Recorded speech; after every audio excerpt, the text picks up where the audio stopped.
Саламатсыздарбы, урматтуу кыргыз журтум. Кудайсыз куурай башы сынбайт. 40 жыл кыямат согуш болсо дагы Кудайдын буйругусуз ошол жерде бир кумурсканын буту сынбайт. Демекчи, бул чындык, чындап эле согуш болгону менен бир караңгы жердеби, бир таштын астындабы, түбүндөбү кумурска жашай бериши мүмкүн. Буйрук болбосо, анын дагы буту сынбайт. Ошол сыңары Кудайдын буйругусуз эч кандай бир иш болбойт. Кудайдын буйругу менен ошо 1998-жылы Алай жергесине ошо адам ата бир карапайым эненин көзүнө көрүнүп, ошо бала эмисип чатырда жатса, Көрбулак деген жер бар экен, ал жерде 8-9 метр араак булут пайда болуп, ана бул жерге булут түшпөчү эле деп башын көтөрсөң, ошол ак саргыл түстө адам пайда болуп, мен адам атамын. Адамзат үчүн илим жазасың, аян кабар жазасың. 3 күндөн кийин саат 11-де келем деп көзсөң кайын болуп, 3 күн камынып, түлөө кылдыбы, кагаз ручка дайындадыбы, базарга түшүп, курузун толтура кагаз ручка алып келип дейт.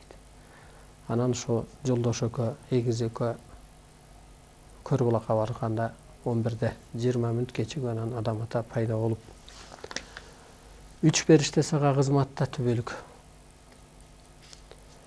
деп периштелер ошо эне сыпаттагы аял түс бөлүмдөгү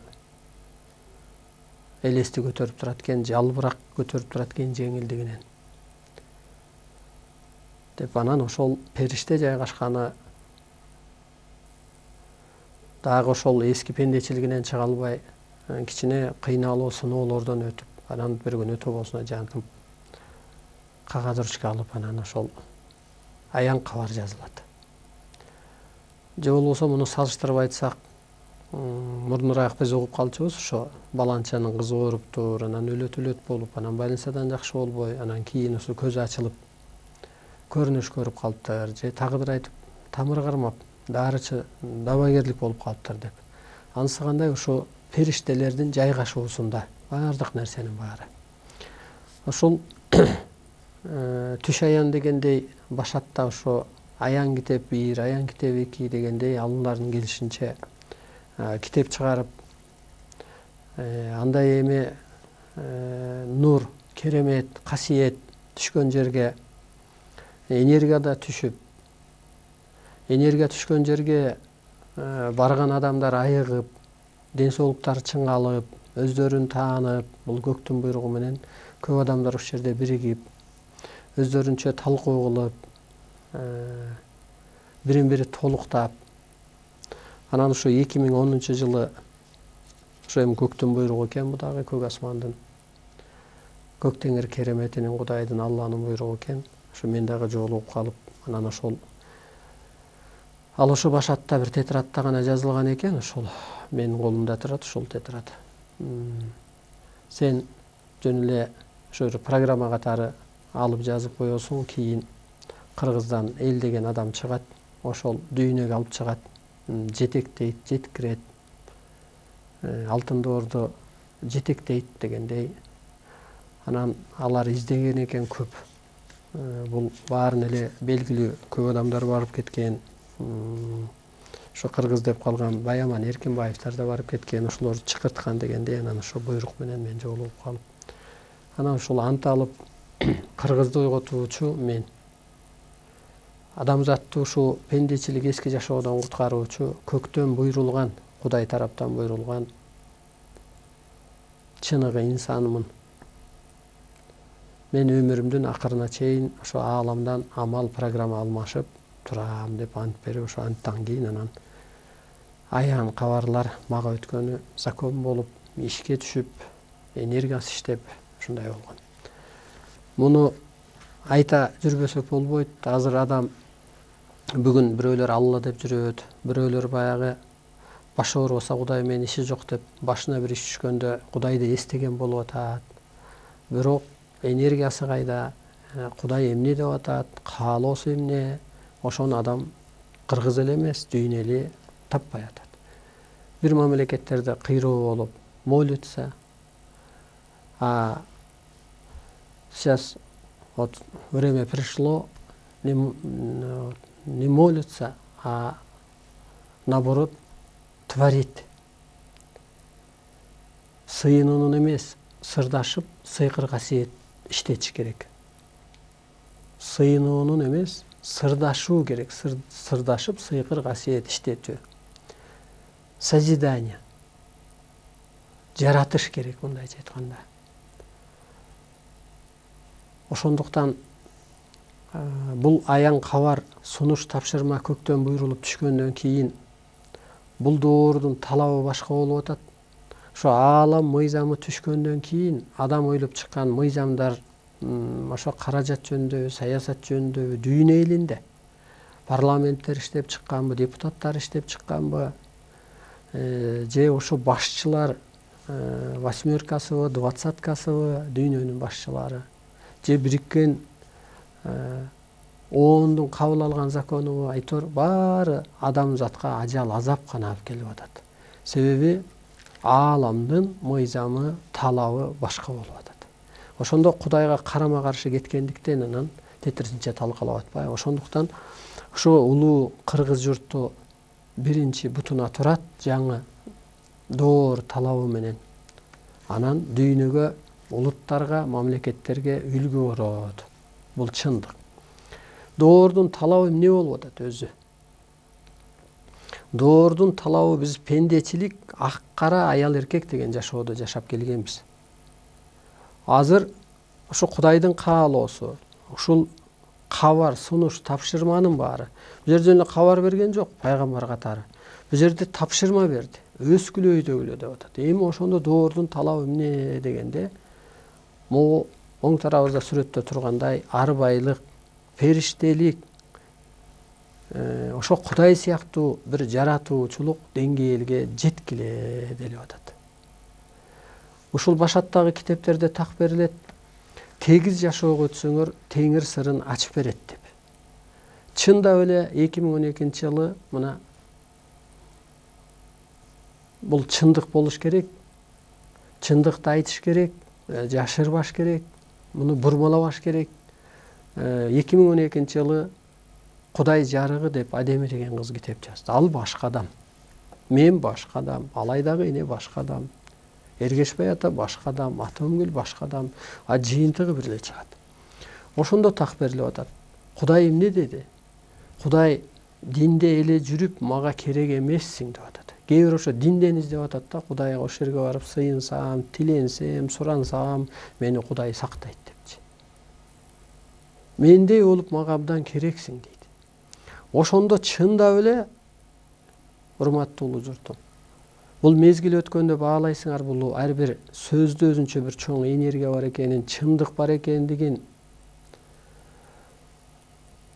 Чындап эле азыр адамды Кудай кул кылып жараткан жок. Адамды Кудай, теңир, мен жаратканды сактап бер. Мен жаратылыш эмне экен? Жараткандын жан дүйнөсүн көркөм чыгармаса экен.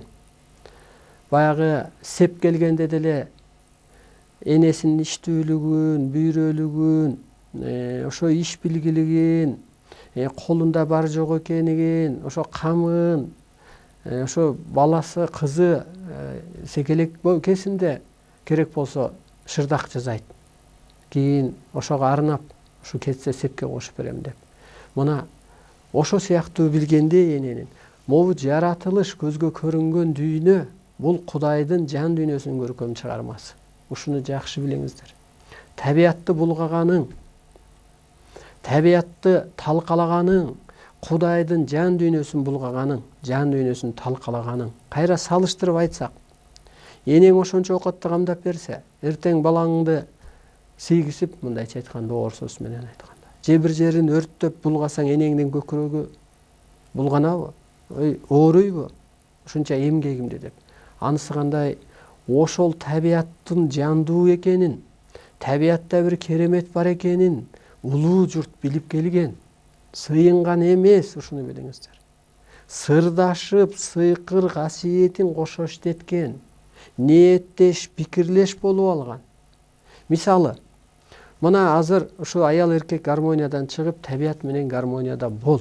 Бул кандай деген түшүнүк дегенде, табият аял эркек менен гармониядан чык десе, ошо башатта аянга бара алгандар, ошолорду окугандар чочуган. Бул биз мамиле кылбашыбыз керек окшойт. Анда кандай жашоо болот деп. Жок, андай эмес. Анда табият менен гармонияда болсоң, сен табиятты кучактап албайсың го. Жөн эле ошол тилин канчалык түшүнсөң, сага ошончолук иштеп берет. Ошончолук мээрим төгөт. Кайра эле адамдын өзүн карап келсең деле, сүйгү таштан, мына көкүрөгү сүйлөп атканы жаны нурдан, ичиндеги жан киргенде ысыганы оттон, каны суудан пайда болуп атпайбы? Кайра эле адам өзү табиятты чагылтып берип атпайбы?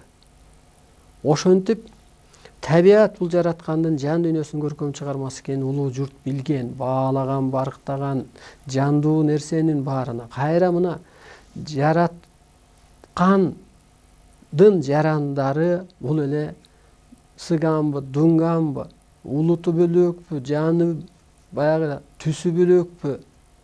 Бул жараткандын жарандары. Ошону улап сактап бер деп, ошо жарандарды улап сактап бер деп, табиятты улап сактап бер деп жараткан, өзүнүн керемет энергиясынан берип туруп адамды жараткан. Жандык бар мына, жылкы, мал жандык, курт кумурска, керек болсо чөп жарда да жан бар. Сууда да жан бар. Энергия бар да суунун өзүндө. Ошол жандыктардын эң күчтүүсү кылып адамды жаратып атпайбы? Мына ошол чындап эле адамды Кудай кылып жараткан. Биз ошону түшүрүп алганбыз. Мына Кудай кылып жаратты дегенде, Кудай сыяктуу жаратуучу кылып жаратты. Бул кандай? Мына азыркы доордун талабы, Кыргыз өлкөсү качан түптөлөт, жаңыча кантип оңолот, дүйнө эли кантип тынчыйт, табият качан кырсыгын токтотот, могу иштен, ден соолуктан, малдан, пулдан, пикир келишпестиктин баары, кырсыктын баары качан токтойт дегенде, адам улуу түшүнүккө өткөндө гана токтойт.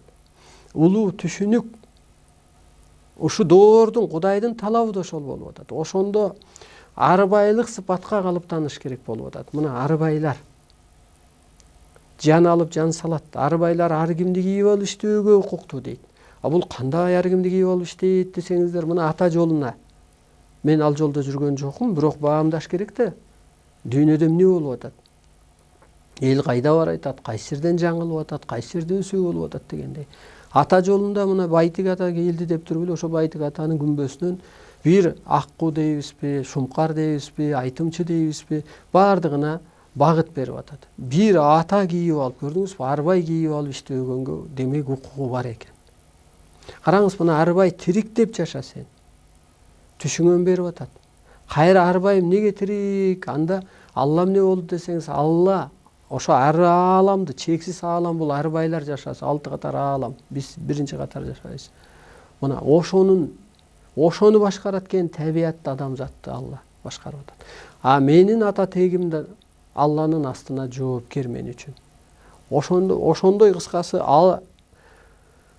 арбайлардын түшүнүгүнөн адам өтүш керек болуп атат. Кудайдын кечиримдүүлүгүн, ошо жаратуучулугун, ал деле ошол эми адамды бекер жаратпастыр. Кудайдан жаралган болсок, бизди кор болуп жаша деген жок да. Бизди бир ден соолугубуздан кырсыгып жаша деген жок. Бизди бир бактыбыздан сынып жашасын деген жок. Же бир жок болуп жашасын деген жок, же кор болуп жашасын деген жок да. Ким эле баласына жамандык каалайт? Биз ошол жараткан ушундай жердеги жаратуучу болуп жаратса, биз ошо жолубуздан тайып анан өзүбүз кырсыктап атпайбызбы? Кудай кызматын адам актай албайт, сактай да албайт. Салмактай дагы, айта дагы, актай да алгыс. Ал эми адам эски түшүнүк менен алсыз, өзүнүн касиетине туура келбеген жолго түшүп кетет, өмүр бою кырсыктайт. Ошондо биздин касиетибиз эмнеге келиптир дегенде, жаның, телоңду кийип ушул дүйнөдө жараткандын жарандарын, жараткандын жаратылышын сактап улап бер дептир. Жок эле дегенде мына алыңан келсе о сөз айт бирөөгө. Мына биз элчилик кылып атабыз. Элчилик бул өзү. Посол. Пайгамбар деп анан ардан кетпеңиздер. Мамлекет аралык деле посол бар го. Эки мамлекетти алакасын кармап турган, ошол жердеги жарандардын укугун коргоп турган мисалга. Ошол сыяктуу эле посол. Асман менен жердин ортосунда, арбай менен адамзаттын ортосунда. Мына колуңан келсе жакшы сөзүң айт. Мына мен зыяным тийбегендир эч кимге. Колуңан келсе бир иш кыл, өйдөлөт, бир жакшы сыпатыңды көрсөт, жакшы бир улуулук маданиятыңды көрсөт. Аябай болбой баратса сен мээрим төкчү. Бакыр, жерде жаман адам жок да, жан дүйнөсү жардадан бар да. Жаныңар, рухуңар ааламга барат, ошого карап мамиле кылгыла. Жерде бириңди бириң жаман дешпегиле. Жерде жок жаман адам, жан дүйнөсү, окуусу, же үй бүлөсү, же нетасынын, же тарбиясынын, же ошол чөйрөсүнө карап ошондой жардыланып алды, же турмушунан. Болбосо классташ кезде баарыбыз жакшынакай эле эмес беле 3-5, 8 класста. Татынакай кыз эмес беле, ашыккан кыз эмес беле бүгүн орун таппай калды. Же ашыккан зыңкыйган жигит эмес беле. Мына караңыз, ошентип улуулукка калыптануу керек болуп атат бул доордун. Азыр кырсыктан, кыйынчылыктан, оорудан кутулам десеңиз, урматтуу улуу журтум, улуулук сыпатка калыптаныңыз. Ошо арбайлык сыпат барбы? Аксакалдык сыпат барбы? Энелик сыпат барбы? Же ушул Кудайдын кечиримдүүлүгүн өзүңө калыптандыр. Кудай кечиримдүүлүгү менен касиеттүү. Кайра бир кыры сен кечирбейсең, кыжаалат болгон жоксуң, ооруган жоксуң, өзүңө жакшы. Соттобүйчү же тескебийчү, мындай соттоп. Сот десе, могу көрүнө сотто элестетпеңиздер. Мындай карга бийчү же сенин колуңан келчү иш эмес. Ал көк асман ээлеринин колунда. Сен мээримиңди төк, мейли оңолуп кетсинчи деп, өзгөрүп кетсинчи деп. Доордун талабы ушул болуп атат. Кудайдай мээримдүү бол, периштедей мээримдүү бол. Периштелер ушак айтпайт да. Периште сымал биздин энелер не кылып атат? Өзүнүн башына эле балааны үйүп атат. Бирөөнүн жаман жагын көрүп алып, ал сен андан андай кезде андай жамандыктын канчасын кылдың? Андай жаман жолдун канча жолун басып өттүң? Ал күнүң эсиңен чыгып кеттиби? Чыкпагандыр. Анан ошентип анан түстөлдүңбү?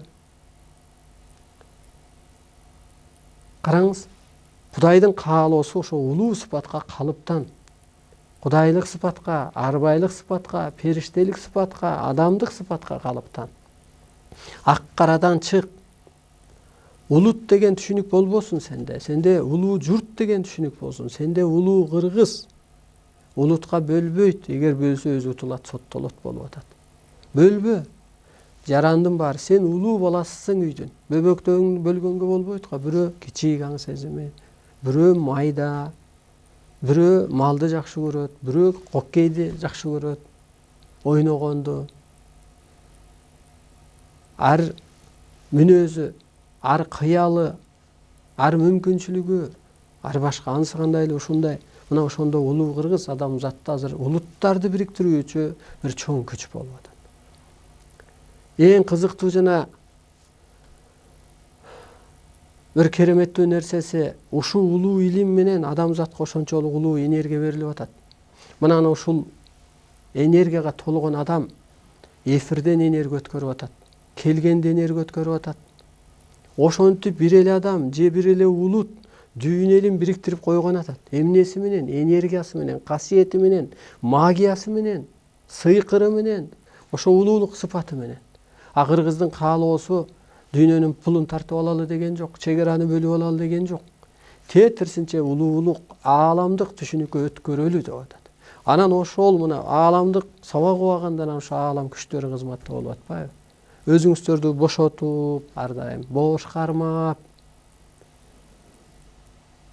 Мына азыр ушул эң биринчи боштондук деген закон бул алтын доордо. Ал эмне кылат дегенде, сиз өзүңүздү бош алып жүргөндө 6 катар аалам ээлери жерге түштү. жана инопланетандардын көрүнүп атканы техника аркылуу дүйнө эли таң калып аткандыгы ушул. Алар инопланетан деген эмне дегенде биздин сөз ал батыштын тили менен, техниканын тили менен ошондой көрүнүп атат. А биздин тил менен айтканда ататек арбайлар жогорку тети 7-6, 5 кабаттагылар жерге түштү. Алар азыр адамзатты бул жерде да бар, ар бир адамды ар бир инопланетан операция кылып атат деп.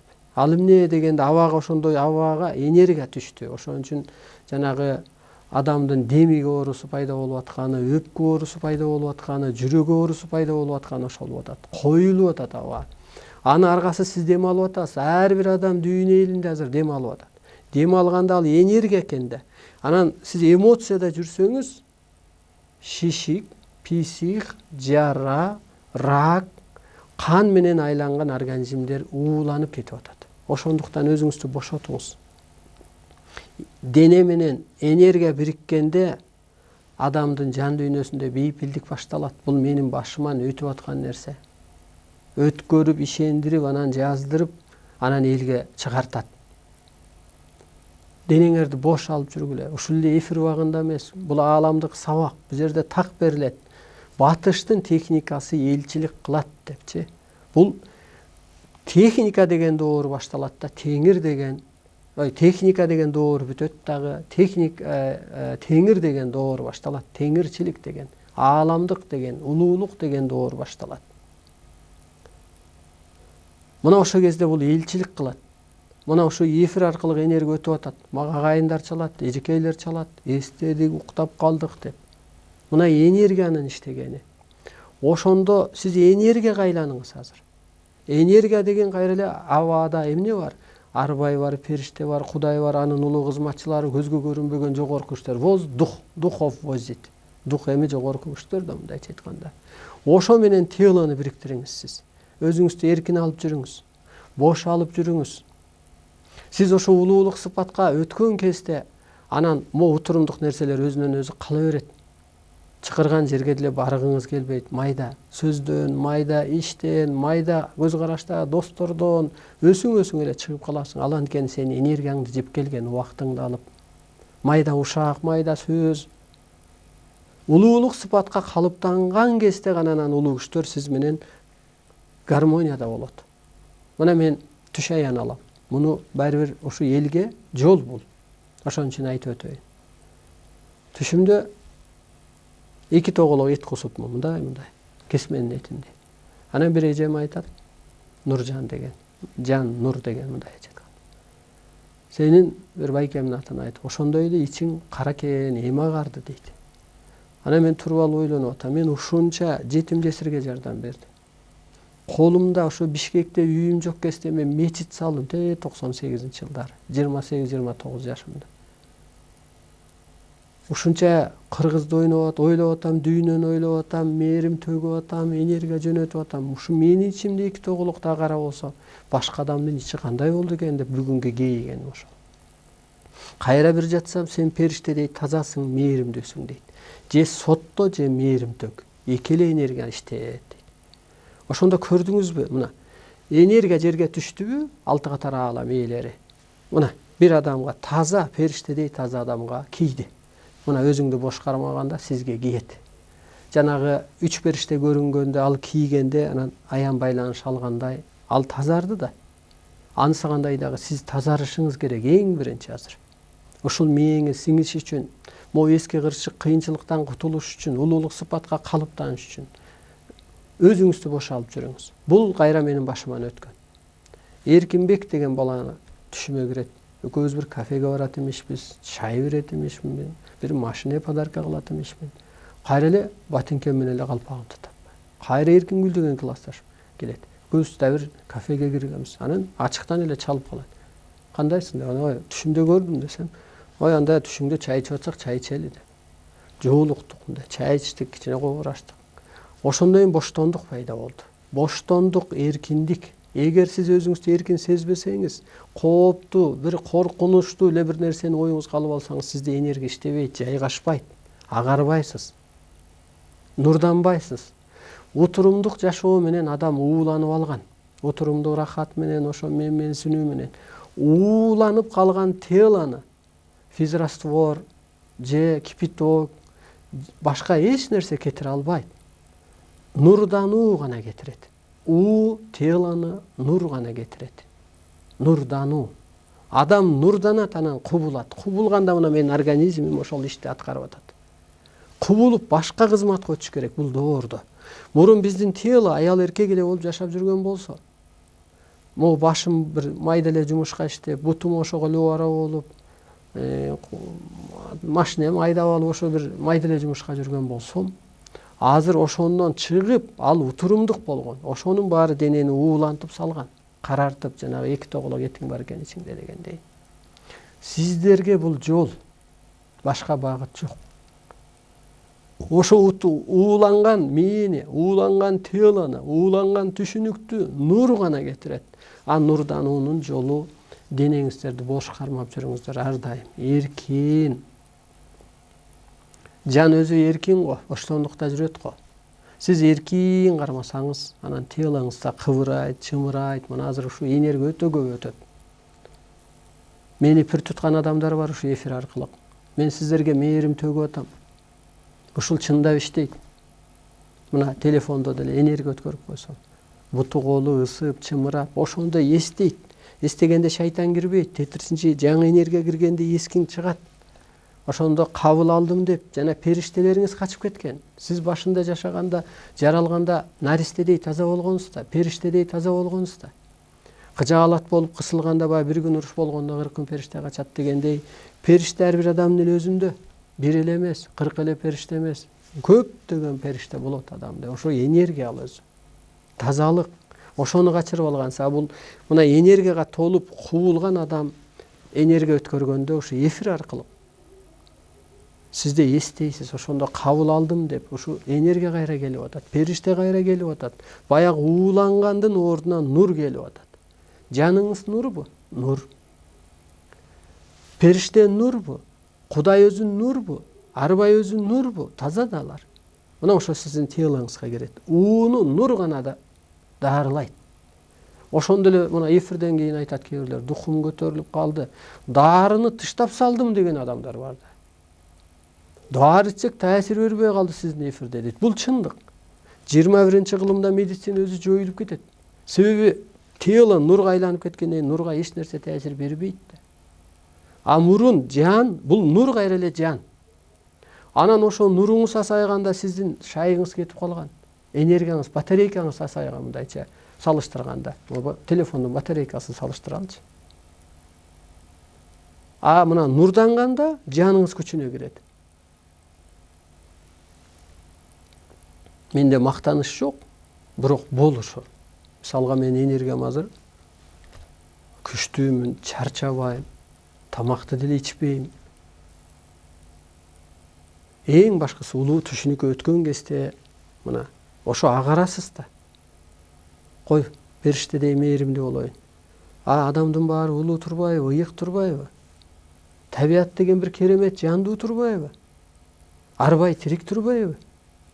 Мен бирөөнүн назарынан калып, бирөөнүн ошол каргышы кардакан койгон турбайбы деп сиз ар бир адамды пир туткан кезде эле менин жаман оюм бирөөгө жетпей эле өзүмө таасир этип талкаланып аткан турбайбы?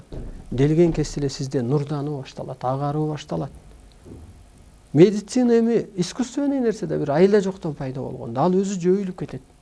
Милиция, полиция деле өзү бул айла жоктон пайда болгондо ада жоюлуп кетет. Мына азыр мен эч кимге жамандык кылбасам, каякта полиция, каякта милиция, каякта сот. Мына урматтуу улуу журтум. Ошентип эски доор, эски түшүнүк бүтүп атат. Эскичилик менен жашаган адам, ошол жер, ошол эл эскичилик менен жашаса ар тараптан кырсыктайт. Кайра эле ошол өзүңүздүн жеке башыңыз үчүн караңыз. Мына адам жаратуучулук өтөт десе, кээ бирлер моюнуна албайт. Өлүмдү өзүң жараттың, карылыкты өзүң жараттың, ооруну өзүң жараттың. Чындап эле. Түшүнүгүң пас болсо, майдалансаң, кыжаалат болсоң, бирөөнүн убалына калсаң, бир болоро болбоско майда түшүнүк менен таң аткыча кайгырсаң, Сен ооруйсуңбу? Алла байкуш не кылат? Ата Тегербайың байкуш не кылат? Аялың не кылат? Эчтеке кыла албайт да. Сен жараттың ооруну. Сен жараттың карылыкты. Сен жараттың өлүмдү. Ушу Кудай жары китепте так берилет. Кудай эмне деп жаздырды? 12 жашарга чейинки балдардын бала эне атадан мурун мага керек деп атат Кудай. Эмнеге деген 12 жашарга чейинки балдардын ошо жакшы энергиясы менен асман, адамзат, табият көзгө көрүнгөн дүйнө сакталып турат дейт. Анан ойлонгонго туура келет. Бул кандай деп? Аларда таарыныш жок да. Аларда кейиш жок да. Азыр уруп койсоң ыйлап атып уктап калат. А сени бир кейитсинчи. Түнү менен уктабай каласың. Көрөрманыбыз бар экен, саламатсызбы? Угуп атабыз. Алло. Угуп атабыз, айта кой. Алло. Урматтуу улуу журтум. Ассаламу алейкум. Алейкум салам. Ассаламу алейкум. Айта бер, айта кой. Байке мен түш көрдүм да, бир түш. Айта сала кой.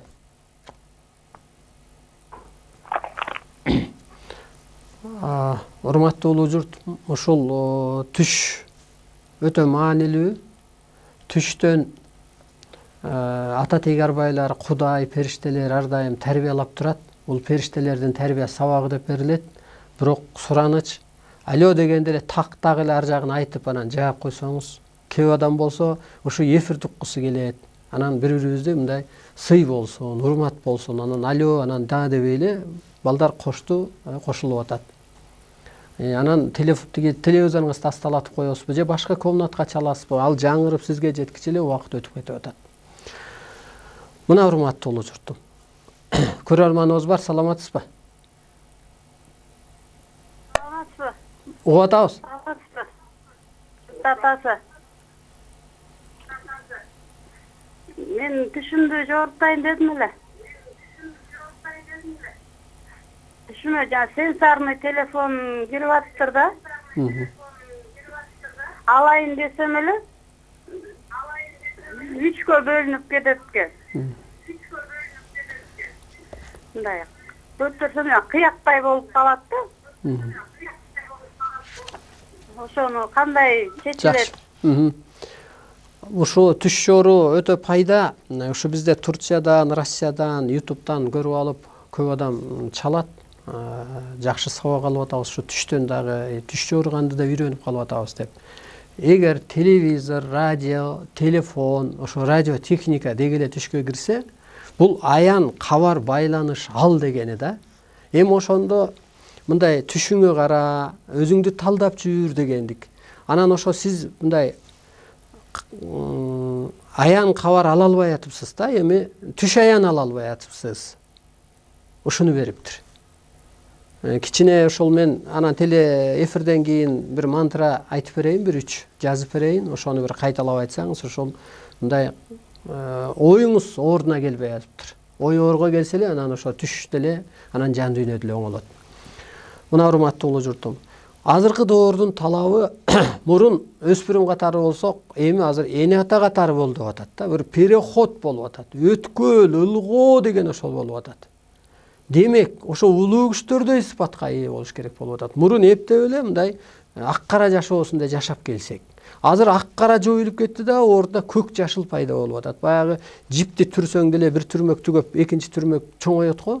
Ошондо адам өзү көккө айланыш керек дейт. Ак-кара менен жүргөн экенбиз да, бир таандашып, арыздашып, же мусулман деп бөлүшүп, же теңирчи деп, же крестьян деп, же башка улутка бөлүп, же мен баймын деп, же мен билимдүүмүн деп бир ак-кара менен жүр. Азыр көккө айланыш керек. Эми көккө айлануу деген ошо көк теңир кереметине ээ болуу, ошондой сыпатка калыптануу, ошол сыпатты өзүңө издөө. Анан эмне керек дегенде, ар бир адам өз өмүрүнө өзү жоопкер, өз жашоосу мындан ары өзү кыла алат. Баягы балдар үйлөнгөндөн, жайлангандан кийин эне атадан арылап кетти го, өз оокатын өзү кылыш керек го. Анысы кандай да азыр Кудайдын каалоосу ошол. Мына сен кейбе, кепчибе, майдаланба, ден соолугуң чыңбы? Мына балдар күлүп турат. Көрөрманыбыз бар, саламатсызбы? Силе эме түшүмдө ушундай бир тоонун арасында турам да, ташымда кара таштар Сулайман тоосундай болгон жер. Анан кийин ал болсо ортодо эле турат экен, анан уш бүт айланасы бүт эле уйдун боктору. Уйдун бокторунан мен айтат эмишмин, бир балам бар экен. Ай балам, ке мунаны бокторун жаап алайлычы, аябай жакшы экен. Десем эле анан кийин баягыдан эме кылат. Ал балам кетип калат, мен тамак ичип эле келсем болот да, сарыла белени кандай жабат экен десе, анан мен өзүмчө анан кийин баягы отуруп алып, анан кийин баягы бокторду аралаштырып, анысын аякка, буягына кылып эле анан кийин. Бул аябай жакшы түшүк экен, апа. Ушул тоо өзү этаж үй түшкө кирсе, тоого чыксаңыз, бийиктикке чыксаңыз, ушу эфир аркылыкпы же өзүнчө изилдениппи жан дүйнөңүздүн өсүп атканы. Анан ушул заң, зара, ит, бит, курт, кумурска түшкө кирсе, бул ийгилик, жетишкендик, оомат, дөөлөт жолуңдун ачылышы. Эми жол ачылат десе эле бизде бай болсом, анан балам жакшы болсо деген эмес. Ушул улуулукка өтүп аткан жолуңуз ачылып атыптыр. Улуу түшүнүккө өтүп аткан, ааламдык түшүнүккө өтүп аткан жолуңуз ачылып атыптыр. Абдан жакшы түшүккөн, кут болсун. Эми анан бул жерде так берилет, түш өзү туш болот депчи, туш келет деп. Ошол түшүңөрдү көп маани бергиле деп берилет. Түштөн адам ишенич пайда болот.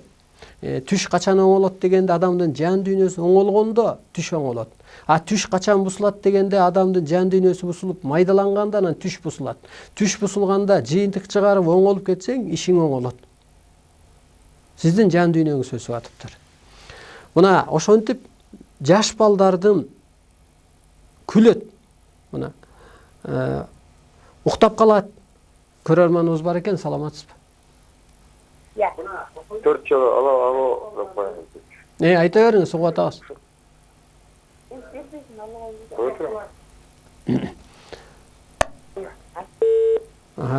Алыстап кетти. Ушу жаш балдардын күлкүсү менен ушу аалам жер сакталып турат экен. Демек, сиз да жаш балага, мына кээ бирлер жаш бала төрөп атыпмын, көтөрүп жүрүпмүн деп эле ошентип чалышат мага. Жашыл экен төрөсөм, анан көк экен депчи. Ошондо сени өзүң жаш баладай мүнөзгө өт деп атканы. Ошондой жаш бала эми адам көккө айланат деп атпайбыз? Көк теңир кереметине, касиетине ээ болот деп. Ансыгандай ошо көккө айлан деп атат. Ансыгандай мына менде мүнөз ушул. Себеби мен тазаргам, нурдангам, мен бийик түшүнүктөмүн. Азыр мен жаман оюм жок. Ошо күлүп жайнап энергия ошондо иштейт.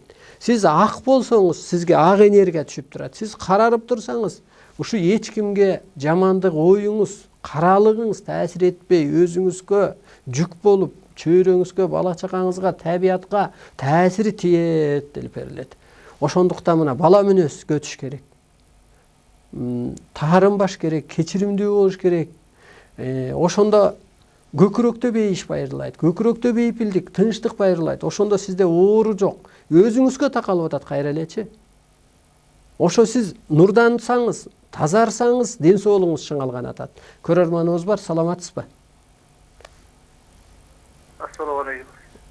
Угуп атабыз, сиз айта кой. Ассаламу алейкум. Айта кой, айта бер. Мен сизге бере турган суроом бар эле, түшүмдү жорутайын деп. Дайым эле ушул огородумду суу каптай берет да, түшүмдө суу каптаганын көрөм. Аябай жакшы түшүк экен. Суу эки түрдө берилет. Өңүн сурабай калыпмын. Эгер таза болсо, огородуңуз эми сиздин жер жемиш алып, мал жан багып, эс алып турчу жайыңызда, ансыгандай эле ошо сизди бакчу, сиздин өмүрүңүздү узартчу, бул сиздин огородуңуз, көкүрөгүңүз. Эгер ошо тунук суу болгон болсо, сизде ошол эфирден кийин өсүү пайда болуп атат, тазалануу пайда болуп атат. Эгер кир пайда болсо, кир суу болгон болсо, сиздин жан дүйнөңүздө бир кыйроо болуп атат. Мунун башка жоорулушу жок. Мына урматтуу улуу журтум. Караңызчы, ошондо мына улуулук сыпатка жет. Жөнөкөй эле жолдорун таап бердик. Тозокко жетесиң, анан бейишке барасың деп эле жөнөкөй эле. Билсең заман жомок, билбесең тозок болуп атат. Мына бул дүйнөнүн өзүнүн көмүскө анан көрүнө тозок бейиш бар. Көмүскө жагын көрө элекпиз, а көрүнө тозок менен бейиш. Мына көрүнө тозок. Эгер сиз кейисеңиз, кыжаалат болсоңуз, майда түшүнүктө болсоңуз, ооруп каласыз. Бул тозок. Көрөрманыбыз бар, саламатсызбы? Салам алейкум. Угуп атабыз. Салам алейкум. Мен түш жортайын дедим эле. Айтыңыз. Мен айылында жүрүп эле, анан жылаңач жүрүп, анан элдери өзүмдүн элдерим эле мени аябай шылдыңдап атыптыр. Мен уялып аттым, ошону жортайын дедим эле. Рахмат. Бул жакшы түш эмес. Жылаңач жүрүү бул кичине абирсиздик болуп берилет. Жашооңузда мындай турмуштабы, үй бүлөдөбү, же баскан жолуңуздабы сизде бир кичине абирсиздик иш болуп атыптыр. Ааламга, мындай эли журтка, Кудайга жакпаган. Ушуну кичине түздөшүңүз керек. Бул чындык, башка дагы жогорушу жок. Бул жылаңач, эгер жолугуса же жыртык кийим кийсе, ушундай болуп чечилет. Мына урматтуу улуу журт. Ошентип адам азыр ааламдык түшүнүккө өтүш керек. Ошо баладай мүнөзгө өтүш керек, периштедей мүнөзгө өтүш керек. Ошондо мына эгер ушу бийик түшүнүккө өтсөң, могу жашоо бейиш болуп калып атпайбы? Бул да жашоо өзү мээримдүү экен го, мына керемет экен го. А эгер майда түшүнүктө болсоң, ооруп калышың, бирөө менен жамандашышың, мына ооруну да ооматты да адам өзү жаратат. Масын дагы, хасын да адам өзү жаратат. Ууруну дагы, урушту да адам өзү жаратат. Өзүбүз болуп атпайбызбы ушуга? Күнөөлүү. Анан эле акыл өзү шайтан, акыл менен жазап коебуз да. А көкүрөк, жан дүйнө бул өзү бир сезим, чоң керемет. Адам өзүн экиге бөлүш керек. Сезим, анан акыл деп. Мен акыл менен жасап атамбы бул ишти? Же сезимиме салып атамбы деп. А сезим өзү касиет, керемет, бир улуу жол. Ошол сезим бул көкүрөккө түшөт. Мисалы, жаңы үйгө кирип атыптырмын деп кээ бирлер ошо түшүн жорутат. Жаңы үй, ошо жаңы түшүнүккө сенин сезимиңе жаңы бир ой келип атат. Ой өзү тирүү периште, ой өзү бир улуу күч, ой өзү теңир деп берилет. Ой көкүрөккө келет ар дайым. Акыл менен жасаган иш ошо шайтан деп айтылат. Шайтан өзү жок. Адам ошол акылы менен жасап койсо, ошол шайтанга шылтап калат акырычы. Шайтан азгырды деп сен урунуп барып сүзүшүп алдың. Анан тиякта жүргөн атаңды күнөөлөбөйсүң да.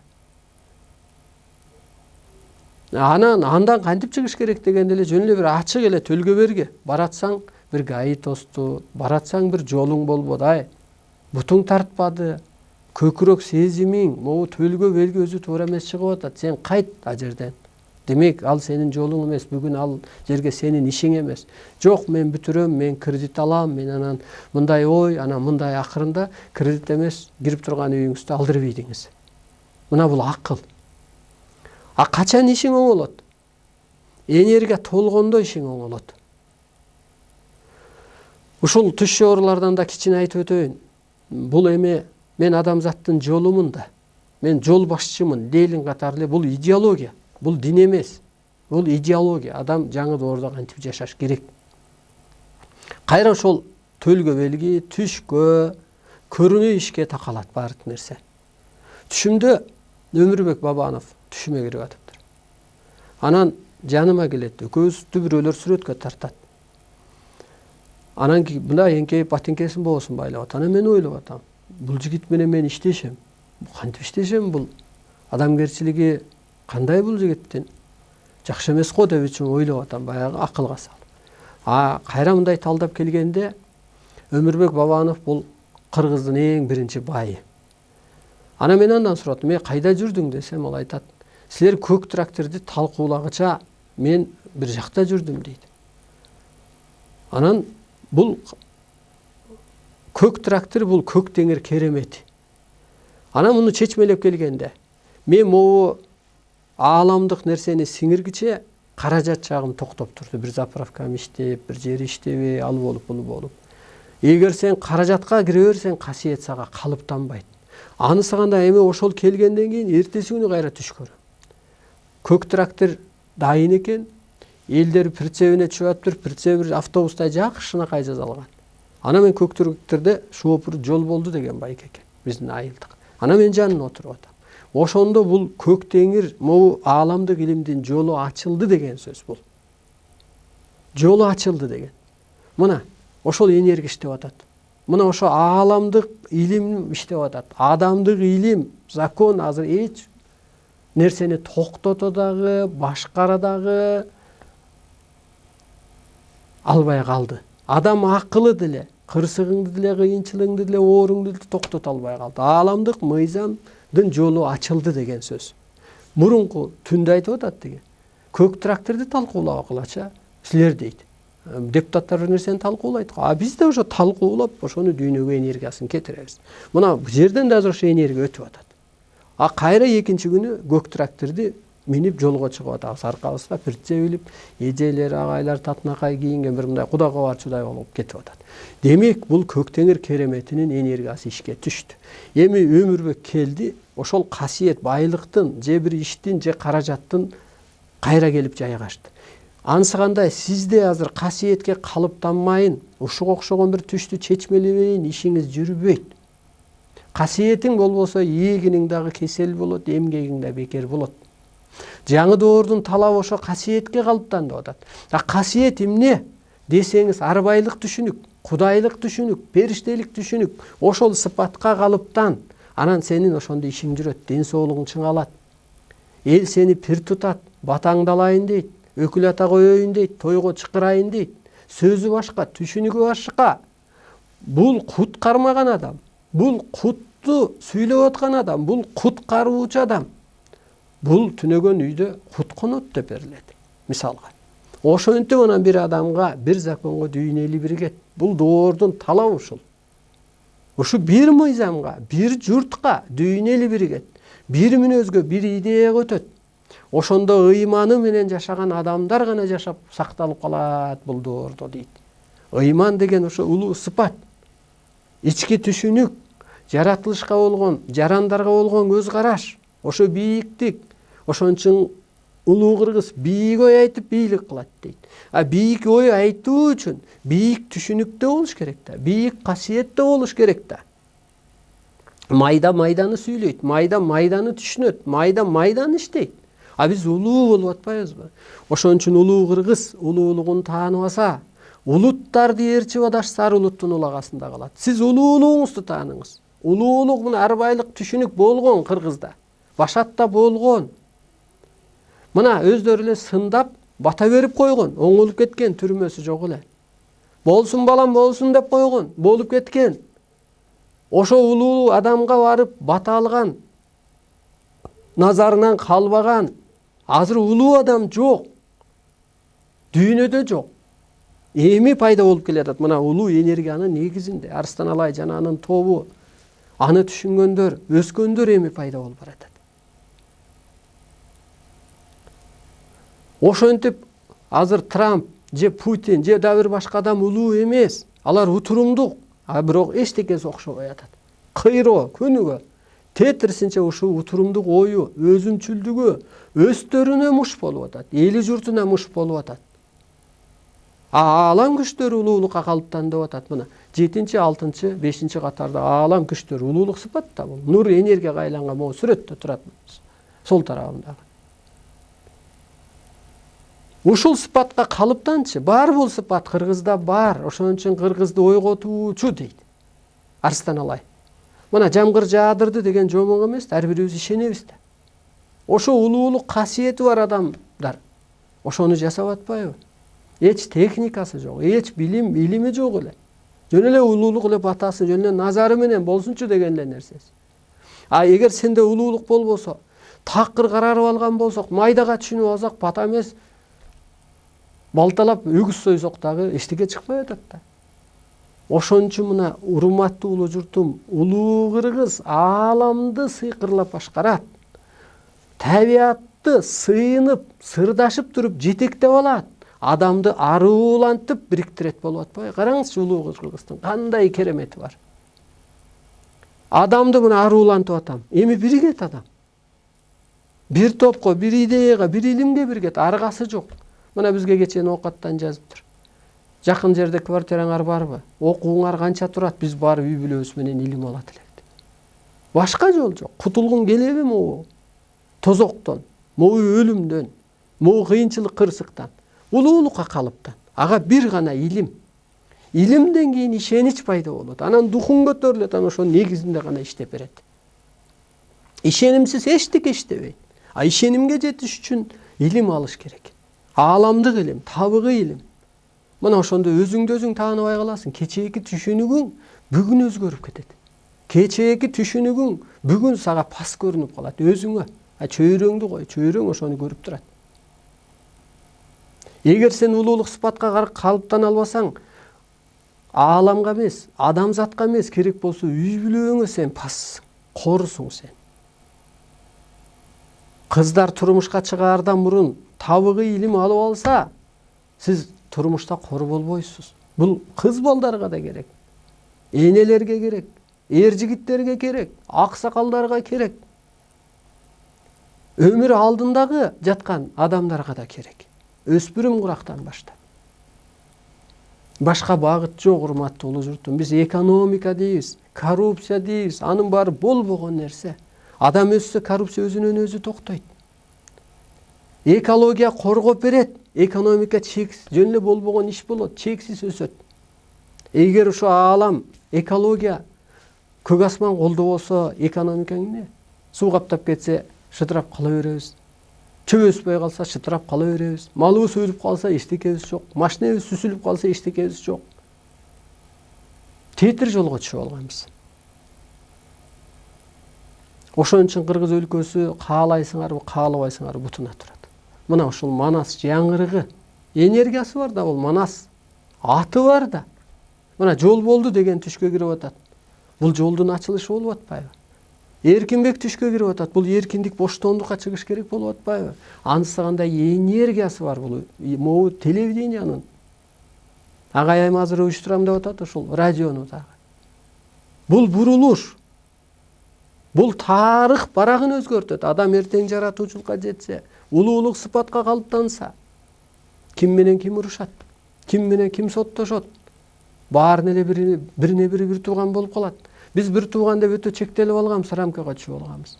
Биз ааламдык бир тууганбыз. Кудайдын эле нурунан жаралганбыз, билсеңиздер. А сиз улуулукка калыптанган кезде, ошо улуулук ырыскы болот. Улуулук иш болот. Улуу адамдар жолугат. А майдалансаңыз, мус чагып жүрө бергениңизге өзүңүз күнөөлүсүз. Мусор тертсеңиз, ага да өзүңүз күнөөлүсүз. Өйдөлөңүз, бурулуш кылыңыз. Үйдө кыргын сүргүн болуп атса да өзүңүз күнөөлүсүз. Себеби пикир келишпестиктен кармап атат.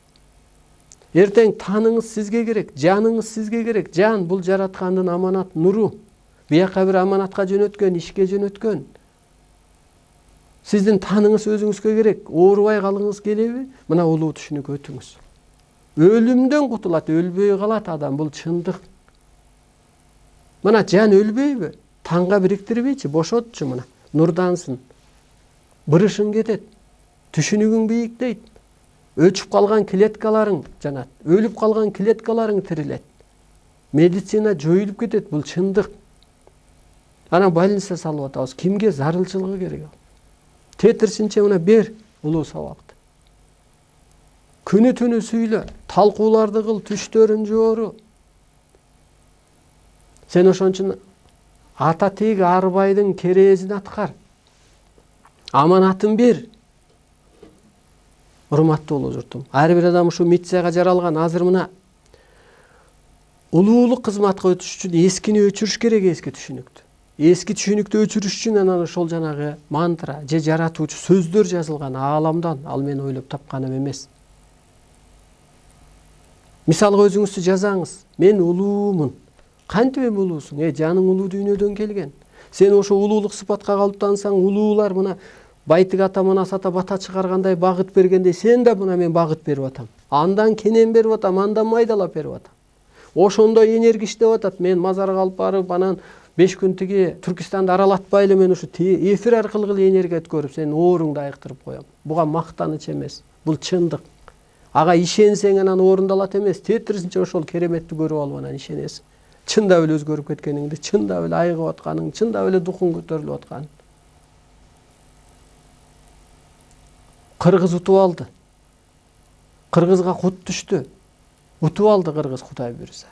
Куткаруучусу табылды. Кыргыздагы доомат батышка кетти. Батышта эми кыйроо болот. Эгер кыргыз эл бутуна туруп, ушу жаңыча түшүнүк менен түптөбөсө дүйнө кырсыктап кыйроо болот. Батышты бороон каптайт деп берилет. А куткарып калуу биздин милдет. Аларды биз өстүрүп, улуулукка ушинтип бир сабак өтөбүз, барып встреча кылабыз, бир жолун табабызбы? Антпесек табият жеп коет, бороон каптайт. Кыйынчылык болот. Биздин милдетибиз ошол. Биздин керемет куралыбыз ушу от, суу, таш, аба. Бизге бөлүнгөн убакыт байыды, урматтуу улуу журтум. Ушу зима не будет дегендей, ошо эски түшүнүүңүздөр зимаңыз күндө зима болуп атат. Качан бир жаз болот сиздин жан дүйнөңүздө, тойго барганда мүмкүн 50 грамм ичкенден кичине бирөөнү кечирмиш болуп, ошо көкүрөгүңүздөгү музду жоюңуз, көкүрөгүңүздөгү эски түшүнүүңүздү, эски кыялыңызды, каралыгыңызды жоюңуз. Жазга айланыңыз, көкүрөгүңүздө бир бейпилдик ошондо болот, ошондо бир бейиш болот. Ошондо бир тынчтык болот. Ошол сиздин агыңыз анан тегереңизге, анан табиятка, өзүңүзгө, бала чакаңызга таасири тиет. Башка багытыңыздар жок. Мен кутулдум кыргыз журтунан. Мага эми эл карыз бул жерде так ошентип берилет. Мен ыйладым, мазакталдым. Бул илимди чыгарам деп. Эми тетирисинче иш болот. Келиңиздер, ушу илимиңиздерди алыңыздар, багытыңызды, жолуңуздарды табыңыздар. Башка багыт жок. Жөн эле куру бара менен бир энергияңыздарды жеп жүрө бербеңиздер. Акчаңыздарды, убактыңыздарды. Анан ушу улуулук өткөзсөңүздөр, ар тараптан кырсыгып, балаңыздар кырсыгып сиздер үчүн. Мына бала чакадан кармайт деп. Сен өспөсөң ушу бир талуу жериңен кармайт экен да. Жок деген ушу бала чакаңыздарды аяңыздар. Ден соолугуңуздардан кармайт экен, ошону аяңыздар. Бул ааламдын, Кудайдын каалоосу, ошол өсүү. Мен дагы балам өспөсө урам да, колуман келишинче. Анысы кандай ошо жаман болсун деген жок, алар ошо сиздерди өсүп алсын деп атат. 1-4 күнү кечки саат 7-де жолукканча сак саламатта туруңуздар.